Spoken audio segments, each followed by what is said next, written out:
Assalamu alaikum nursery class. It's the time for your English lesson. Okay students, today is 23rd of July 2020. Write the starting sound.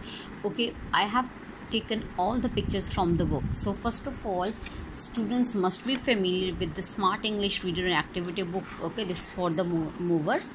Okay, all the parents must keep this thing in your mind that all the sound starts from letter A.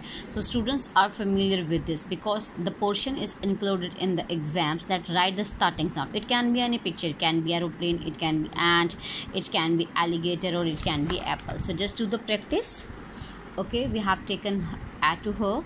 So what is this? This is apple. Okay, the starting sound, yes, student will write. After that, what is this? Butterfly, and the starting sound B.